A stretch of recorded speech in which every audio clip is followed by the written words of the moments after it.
Bonjour à tous, je suis Denis Sauré, le fondateur du cabinet Cost Legalis et je suis très heureux de vous accueillir aujourd'hui pour ce webinaire de format assez court d'un peu moins de 15 minutes que nous avons intitulé Comment s'assurer du bon dimensionnement de la fonction juridique. Alors, pourquoi poser cette question? Pour au moins deux raisons. La première raison, c'est que l'on sait la totale corrélation entre la qualité du dimensionnement et la performance du département juridique, et donc la nécessité pour le département juridique de toujours disposer des moyens suffisants et adaptés pour répondre à des missions qui sont de plus en plus larges et qui évoluent très rapidement. La seconde raison, c'est que de toutes les grandes fonctions support, la fonction juridique est celle qui présente les disparités de dimensionnement les plus fortes, y compris entre des entreprises de même activité et de même profil. Alors, cette disparité s'explique notamment par la forte mutation de la fonction juridique ces dernières années, mais cette mutation ne s'opère pas avec les mêmes moyens et donc pas au même rythme d'une entreprise à l'autre. Pour ces deux raisons, il nous semble très utile que la direction juridique puisse disposer de repères objectifs et fiables et qu'elle s'inscrive dans une veille continue de son dimensionnement. C'est là une des missions de Cost Legalis dans une approche fondée sur notre ADN, à savoir la data science et plus spécifiquement l'intelligence économique et le benchmark. D'où le sous-titre du webinaire, Benchmark, les facteurs clés du succès.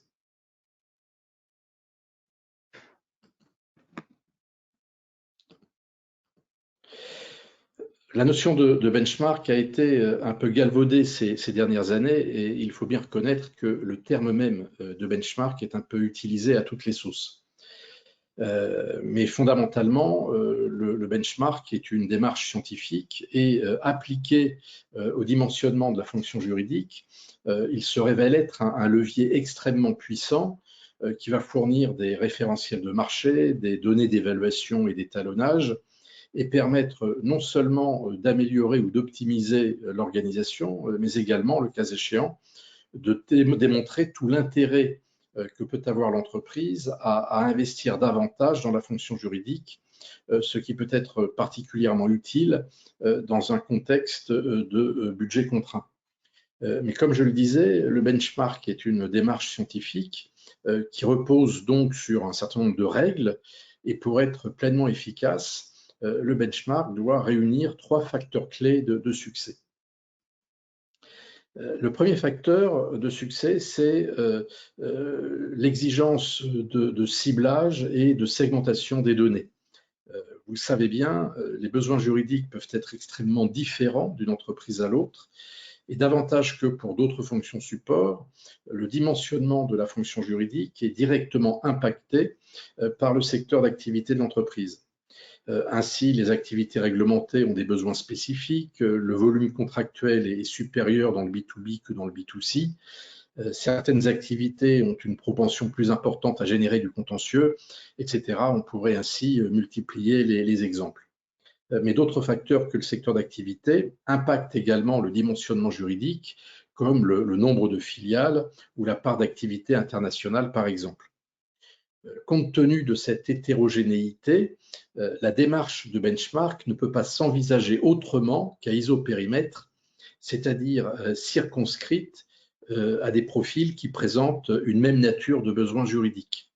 Il convient donc d'identifier toutes les spécificités de l'entreprise qui ont une incidence sur son dimensionnement juridique et sur cette base, cibler un panel de benchmark pertinent, c'est-à-dire un panel constitué de données strictement comparables. Mais en tout état de cause, il faut absolument éviter les segmentations que je qualifie de segmentation fourre-tout, comme les macro-secteurs d'activité du type industrie, distribution, secteur non financier. En effet, des segmentations aussi larges couvrent des profils d'activité tellement différents que le benchmark n'a plus aucun sens. Il aboutit à des résultats qui présentent des écarts de telles amplitudes qu'aucune interprétation raisonnable n'est possible. Alors jusqu'à très récemment, cette exigence de segmentation et de ciblage analytique était très difficile, voire impossible, faute de données suffisantes. Le fait nouveau de ces dernières années, c'est l'émergence et la montée en puissance des technologies de l'information et du digital qui permettent désormais d'industrialiser la collecte et le traitement des données, et ce, dans tous les domaines. Et c'est précisément le chantier que nous avons ouvert chez Cost Legalis en créant et en développant la première Big Data dynamique dédiée aux ressources, aux moyens et aux dépenses des départements juridiques. Cette Big Data couvre aujourd'hui les données de plus de 3000 ETI et grandes entreprises françaises et internationales et permet donc de répondre à cette exigence de granularité nécessaire pour la réalisation du benchmark de la fonction juridique. Le deuxième facteur de succès, c'est la nécessité d'une approche globale et exhaustive de la fonction juridique. En effet, le dimensionnement de la fonction juridique ne peut pas s'apprécier sur le seul critère de ses effectifs. La question du dimensionnement, c'est en fait celle des ressources et des moyens engagés par l'entreprise pour répondre à ses besoins juridiques. Or, ces ressources et ces moyens peuvent être internes, autrement dit les collaborateurs du département juridique, mais ils peuvent être également extérieurs à l'entreprise. C'est pourquoi, au-delà de l'effectif et des charges de personnel du département juridique, il convient de prendre en compte l'ensemble des prestations externalisées, les honoraires d'avocat bien sûr, mais également les éventuels coûts de sous-traitance ou encore d'intérim. Le département juridique peut également engager d'autres dépenses, voire réaliser des investissements pour répondre à ses besoins, par exemple pour déployer sa stratégie de transformation digitale. Donc il faut donc également retenir l'ensemble de ces autres charges d'exploitation. Dans cette approche globale de la fonction juridique et pour s'assurer de l'exhaustivité des données, il est très utile de s'appuyer sur le contrôle de gestion financier, à défaut de contrôle de gestion juridique, et sur la comptabilité analytique. Ils permettront par exemple d'intégrer les dépenses fortement décentralisées, directement facturées dans les filiales, sans remonter au département juridique.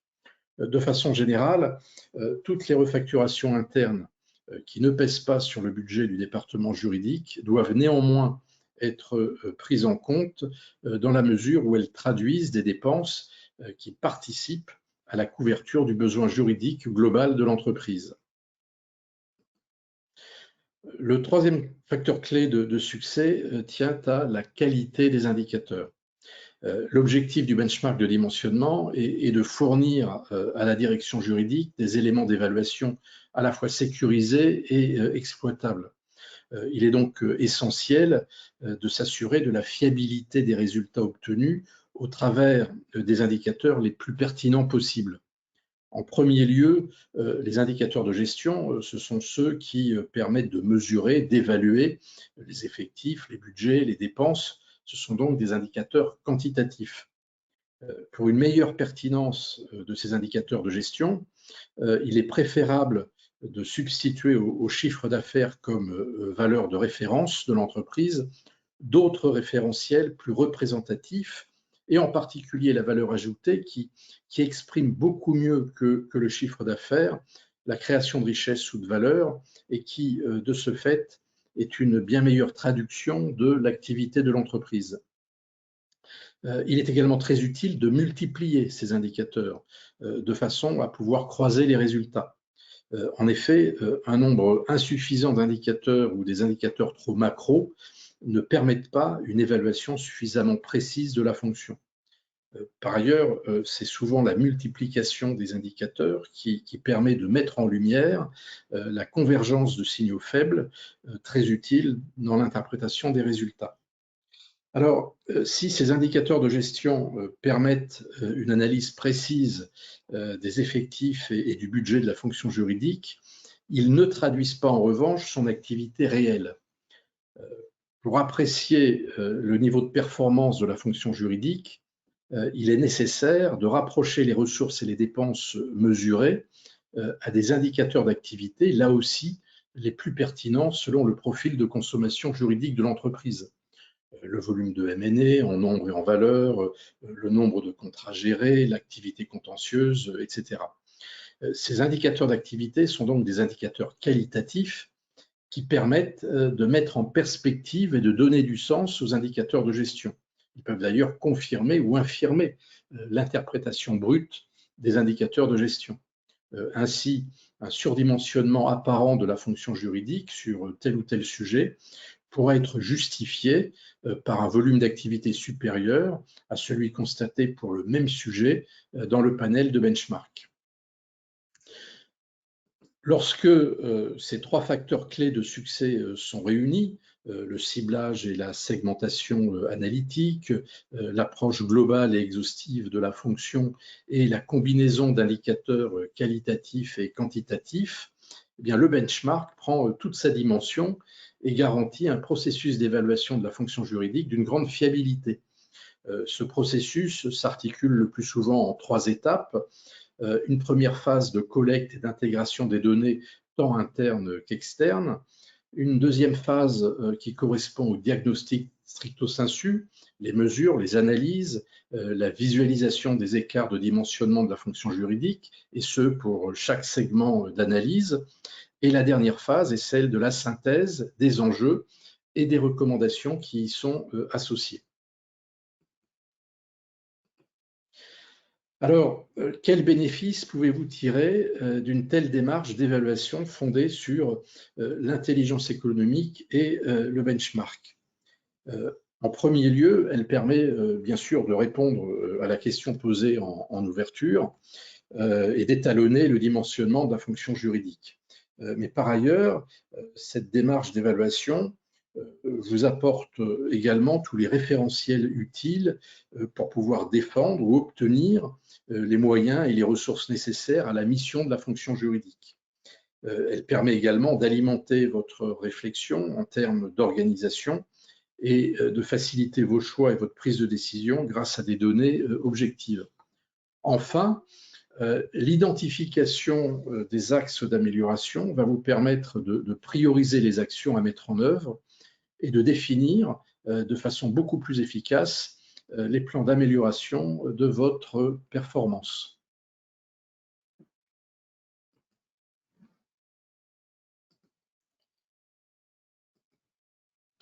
Voilà, c'est la fin de ce webinaire. J'espère qu'il vous a intéressé. Il a aussi permis d'illustrer les vertus et les bénéfices de la data science et du digital en matière budgétaire et d'organisation pour le département juridique, et notamment la capacité à collecter et à traiter des données jusqu'alors indisponibles. Ces nouvelles capacités vous offrent de nouveaux leviers et de nouveaux outils pour améliorer la performance de votre fonction juridique. Alors, n'hésitez pas à nous faire part de vos questions, de vos éventuels commentaires. Nous sommes bien sûr également à votre disposition si vous souhaitez approfondir le sujet en fonction de votre contexte spécifique. Ce sera toujours avec un très grand plaisir. Encore merci pour votre attention et à très bientôt. Au revoir.